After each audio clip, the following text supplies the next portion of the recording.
minutes de conclusion qui nous restent.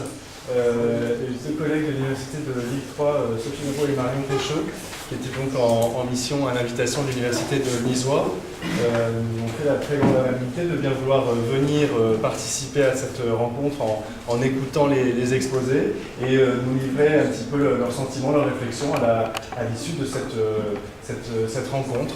Donc on les écoute avec leur avis comme ça un petit peu extérieur d'universitaires spécialistes du domaine qui découvrent, comme nous l'avons découvert aussi, et nous sommes découvert aujourd'hui cette situation de l'enseignement du français en Normandie. Merci.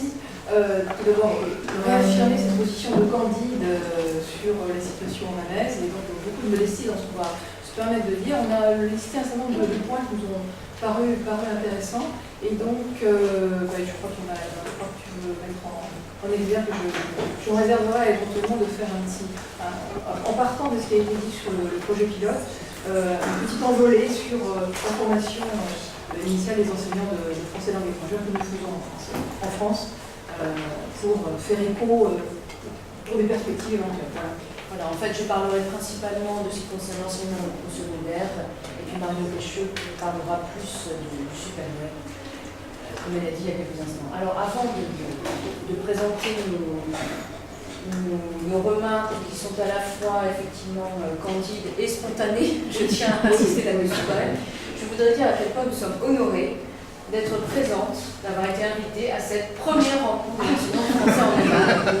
Alors s'il vous plaît, tenez-nous au courant de la deuxième rencontre, nous serons là, donc comptez sur nous.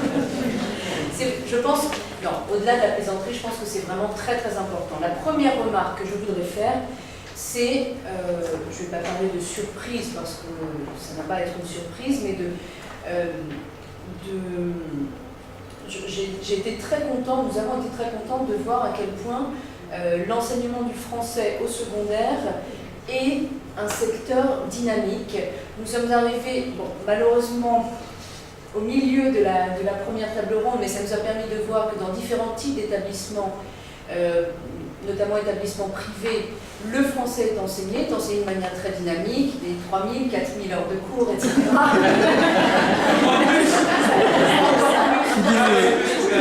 Travailler plus pour gagner cette situation.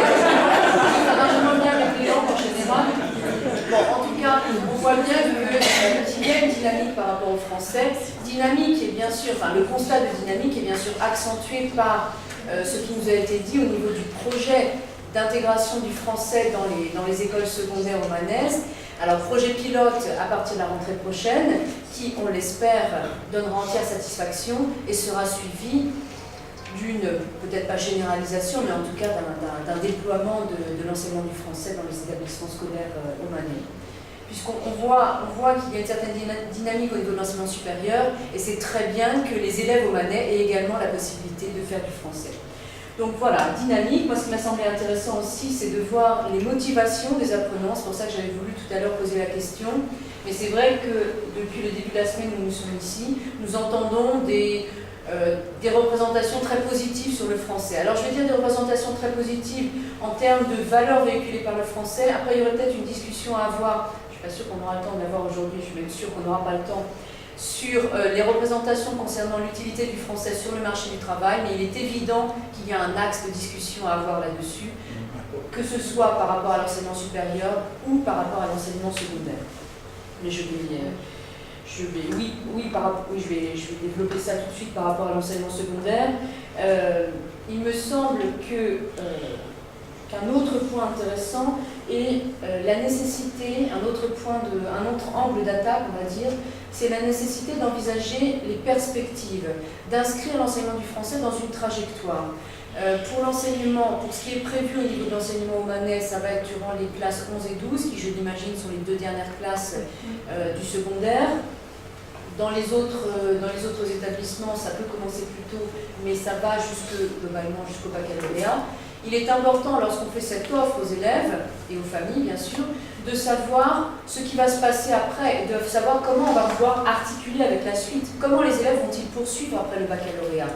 Et ça, bien sûr, ça va se réfléchir en termes d'objectifs, objectifs professionnels éventuellement, objectifs en termes d'études, études à Oman, études à l'étranger ou poursuite d'études en France. Ça peut être un bachelor à Oman, un master en France ou ailleurs. Bon, tout ça, ce sont des éléments qui entrent en ligne de compte par rapport à la façon dont vous devez définir vos programmes et les compétences visées, bien sûr, les compétences travaillées. Et on a la chance, depuis une dizaine d'années, d'avoir maintenant le cadre européen commun de référence pour les langues. Il faut absolument utiliser, exploiter au maximum cet outil, qui a des lacunes, bien sûr, mais qui, en termes de descriptif et de cadrage, est très bien. Donc je ne sais pas ce qui est exactement... Oui, pour l'instant, au niveau du système omanais, on a prévu, je crois, un niveau A1. A1, oui. Oui, voilà. Bon, ça semble logique pour un début. Ça semble logique également que pour la suite, on réfléchisse à peut-être voir autre chose. En tout cas, vraiment réfléchir aux objectifs, aux perspectives, et donc à leur retomber en termes de compétences visées et de niveau de compétences. Autre élément, c'est celui qui... oui, moi j'ai remarqué qu'il y avait très souvent des problématiques qui convergeaient, et notamment lors de la première table ronde avec les enseignants des divers établissements, en termes de type de compétences travaillées, en termes de progression, en termes d'adaptation au contexte. Au moment où nous sommes arrivés, puis pendant toute la poursuite de la table ronde, on a à chaque fois entendu parler d'adaptation au contexte, qui peut bien sûr prendre des sens très divers. L'adaptation au contexte, c'est effectivement le fait d'avoir des manuels qui sont acceptés par les institutions, qui sont acceptés également par les élèves et les parents, mais ça peut être aussi s'adapter en termes de besoins engagés dans un contexte précis. On a ça, adaptation bien sûr aux besoins des apprenants, et par rapport à ça, il me semble qu'il y a une piste mais énorme qui s'ouvre à vous.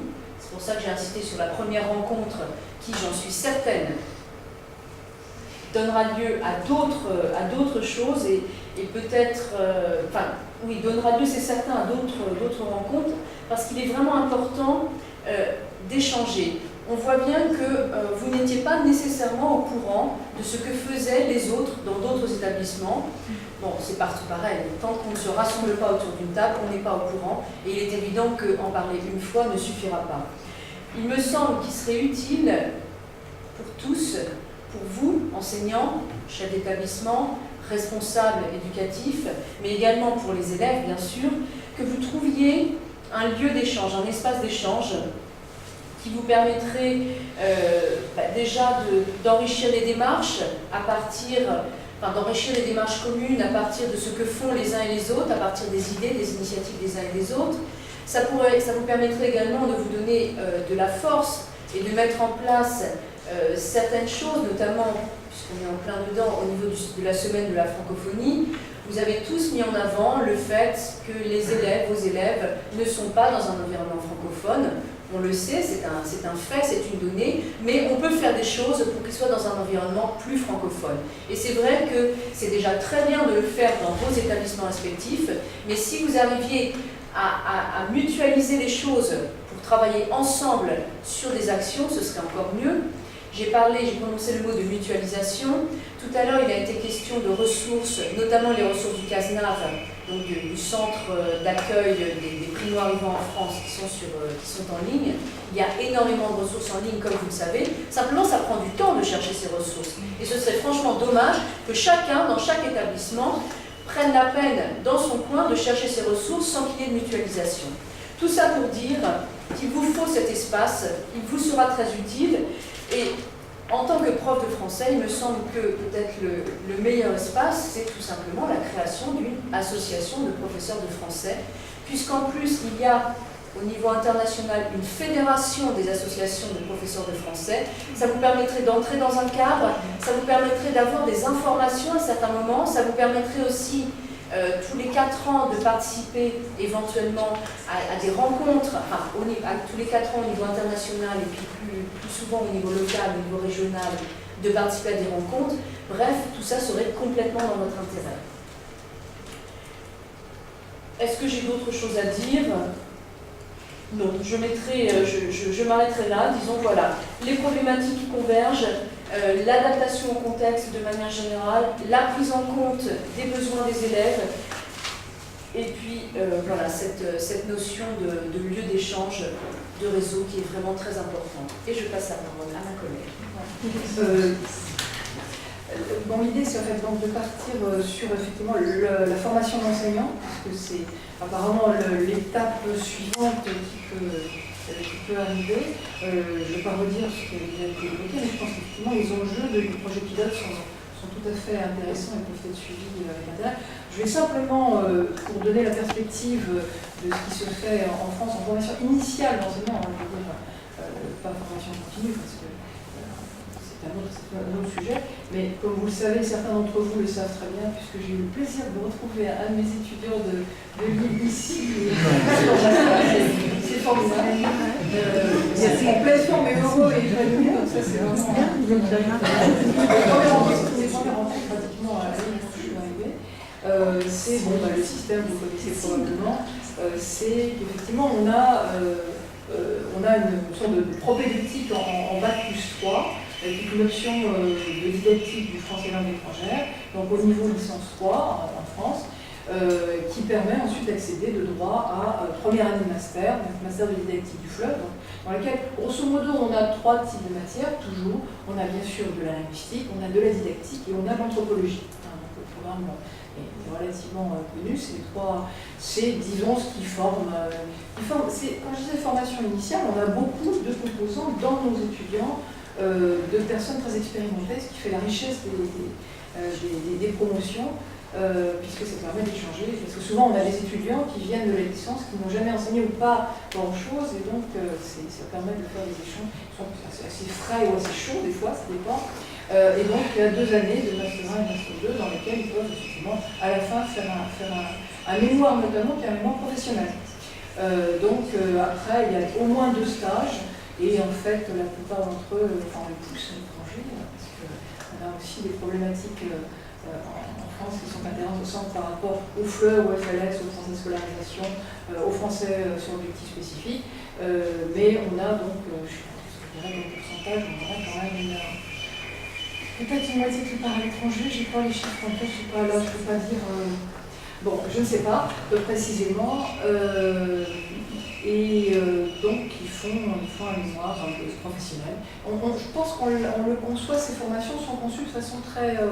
c'est peut-être l'originalité de certains centres en France de didactique du FLEUV, qui sont conçus vraiment comme des formations continues. Même s'il s'agit d'étudiants qui viennent du milieu universitaire, il y a énormément de travaux d'atelier, il y a énormément justement de travail en autonomie, il y a énormément d'analyse de pratique.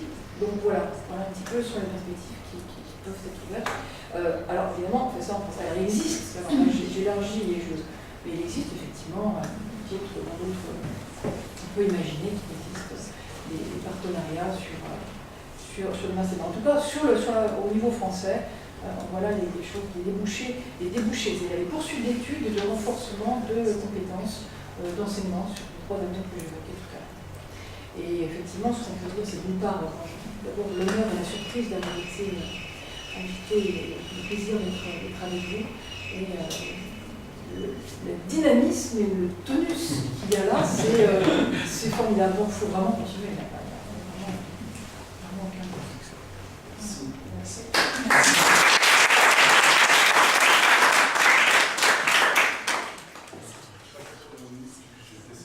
Juste pour cette idée d'association, je crois qu'on était plusieurs à avoir cette idée. La collègue qui était là tout à l'heure de l'école française est venue m'en parler alors qu'on ne s'était pas concerté. Elle est d'accord pour essayer de lancer le mouvement, il ne faut pas qu'elle le fasse toute seule. Donc ce qui serait bien, c'est qu'on ait 2-3 volontaires de plusieurs établissements pour lancer ce mouvement-là. On peut en reparler, si tu veux. Oui, moi je vous remercie tous pour votre présence une fois de plus. C'était très intéressant, on a appris plein de choses, même si quelquefois on n'a pas été réellement au fond des choses, notamment pour les débouchés professionnels, parce que c'est une question qu'on nous pose souvent dans la mise en place des politiques de coopération.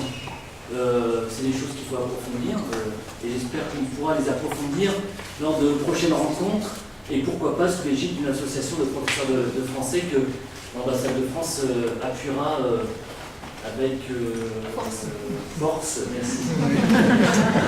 Et maintenant, je vous propose de continuer la conversation à la résidence. L'ambassadeur nous attend et souhaite tous vous rencontrer. Merci. Voilà.